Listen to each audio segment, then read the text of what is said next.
My name is Katrina and I am 44 years old and I live in the Bay of Plenty at the moment.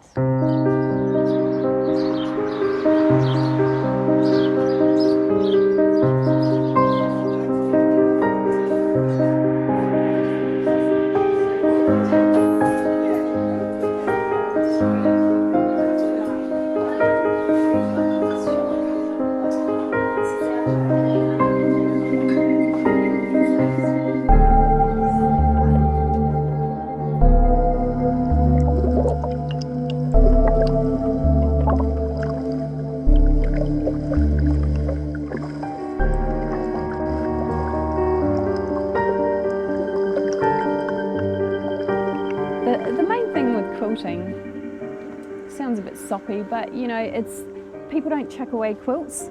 You don't find them in landfill.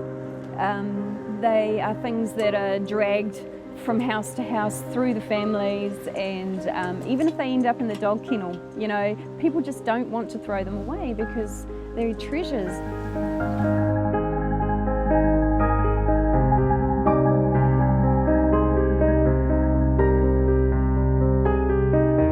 Don't keep myself occupied, I tend to go into that black place, and so I've trained myself to just turn off that road and shut down those thoughts because I don't need to go there again.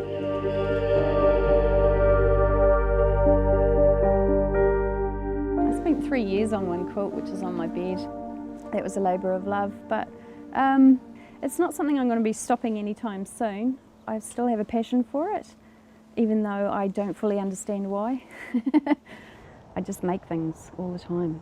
I'm most fulfilled when I'm making something. I've just recently gone into business in a cooperative with 4 other artists, and we've opened a shop up that reuses and repurposes existing products. We don't import anything. It's all handmade and it's all locally made because we're trying to support local people, and we just know that there's a whole lot of people out there who are very clever and don't have an outlet for their things. When I was growing up, no, I didn't have any ambitions at all. Didn't really have a clue. I think I just kind of floated around and whatever happened, happened. And I was one of those underachievers, you know, that could have done better but didn't. But I was just really unhappy and lost, I think. I kind of had a bit of a dysfunctional family, I suppose you'd say.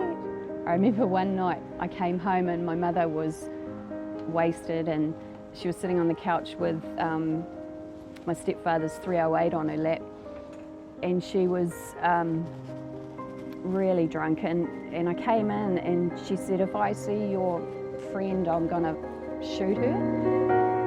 And I just looked at her and I just went to bed, upstairs and off to bed, because there was no talking to her when she was like that. And in the morning I said, "What was happening last night?" And she says, "What? I was cleaning the gun," you know, just denial, just absolute denial about what she'd done. And that was commonplace in my life, you know, really bizarre behaviour.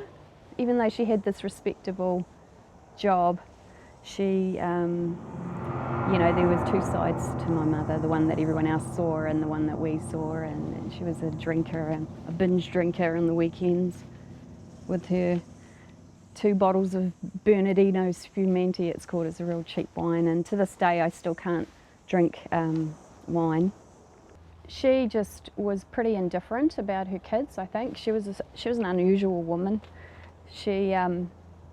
There were never any discussions about my future, or we never got into the deep and meaningfuls, ever. She wasn't an affectionate person.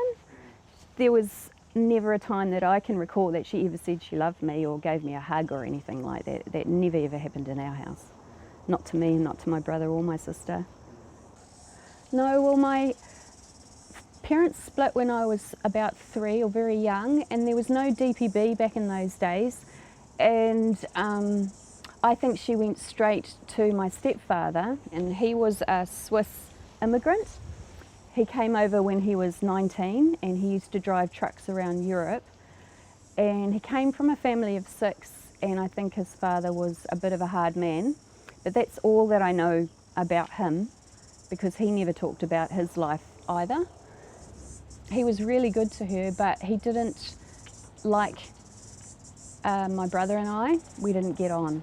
There was a lot of conflict there, and we were typical teenagers and a bit, you know, we played up a lot. We had no boundaries whatsoever. But I remember looking at other families thinking, oh, this is so different to my house, you know. The mother would give their kids hugs and stuff, and that's all a kid ever wants, really.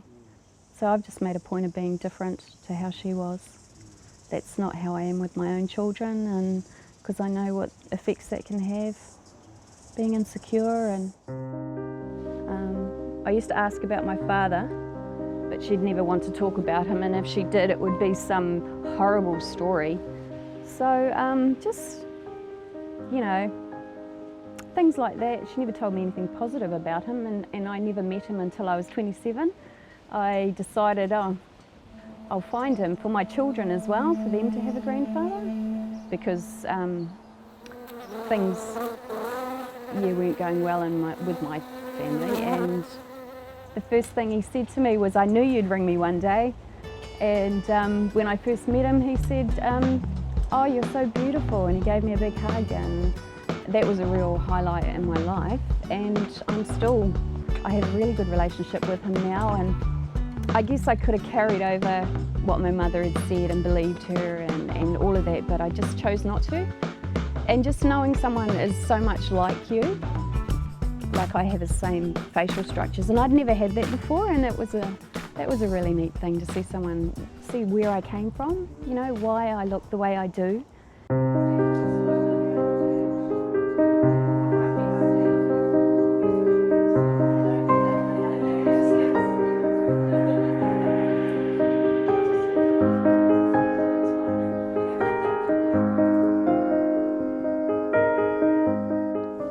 I've got these 2 daughters, and there's a 10-year gap between them, and when my eldest daughter was 10, she was in her first year at intermediate. It was before school, and they were having a fight. They were fighting, as they did, and I called her in for a lecture, and I can remember it vividly because I can see the weather, and I can see my room, and I can see her face, because it was one of those days that you have that just change your life. And I guess that's why it's imprinted on my mind anyway. So I called her in to give her a lecture about being good to her sister, and she just went into what she calls her hedgehog mode, which is where she shuts down and she won't talk and just gets really quiet. And so I said to her, what's wrong? And she goes,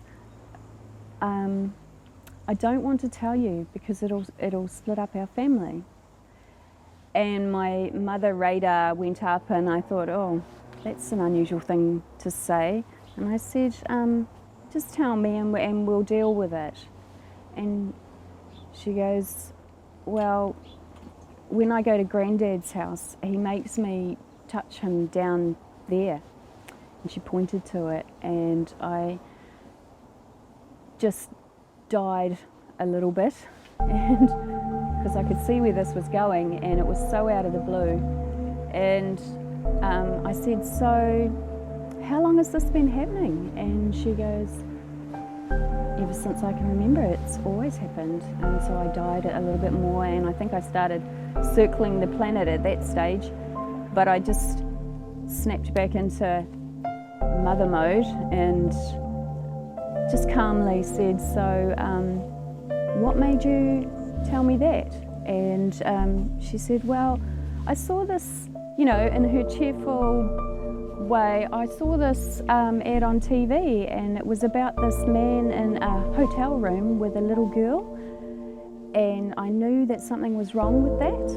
And then it made me think about Granddad, me and Granddad, and I've kind of been thinking that maybe something wasn't right for a while, but I didn't want to say anything. But now I'm worried that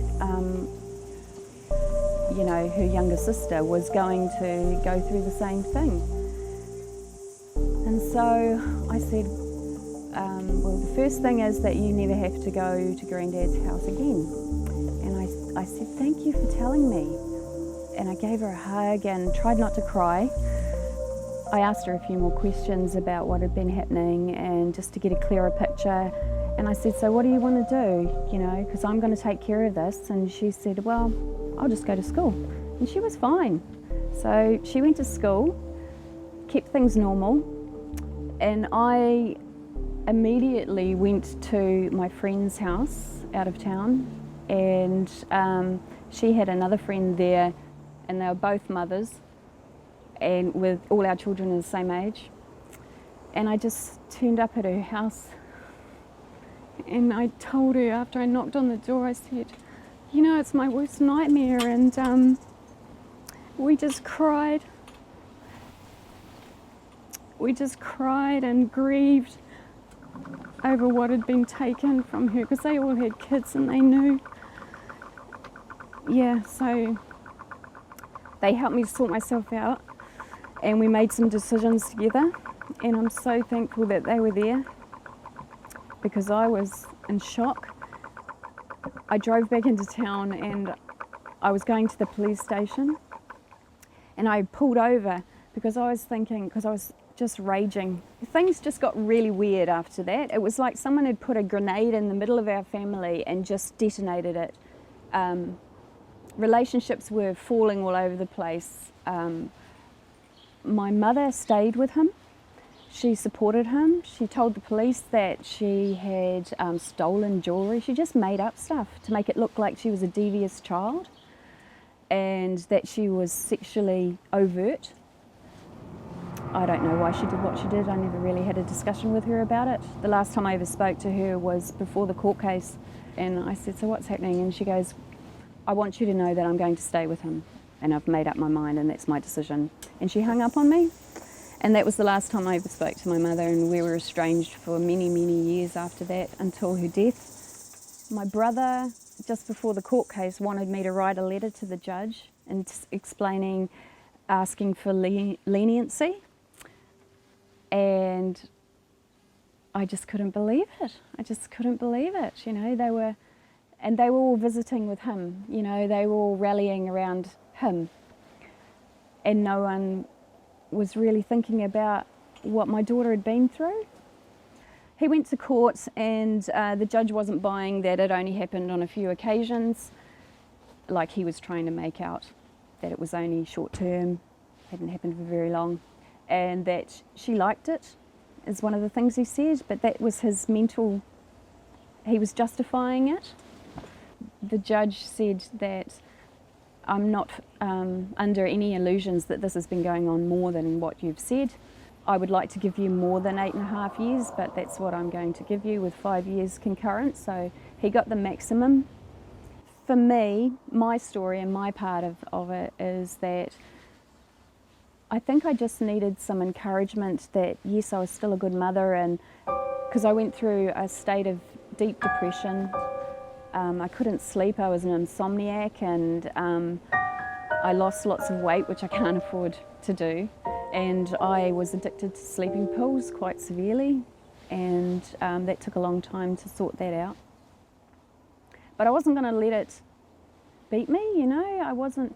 You have these things happen in your life and you come to a fork in the road and you've got to make a decision, and I can fully understand why people go I'm just going to abuse myself now, I'm just going to drink and to get myself into oblivion so I don't have to think about it. I totally get why people do that, but it's better to go and think, okay, I'm going to overcome this, I'm going to learn from it, I'm not going to let it become who I am, and that's what my daughter's done. She could have gone that way, but she's become a really successful, resilient person. That's what she told me was the biggest thing. She can cope with lots of stuff, and she's actually helped other young women. She's talked about her story quite often and shared that with others. She doesn't feel any shame about that, and nor should she. It's a very hush-hush topic topic, and it's quite shocking when people talk about it and they don't like to hear about it because it's not a feel-good story, really. I think it's a valuable story, and I hope it encourages anyone else who's going through it to take that step and say something to someone.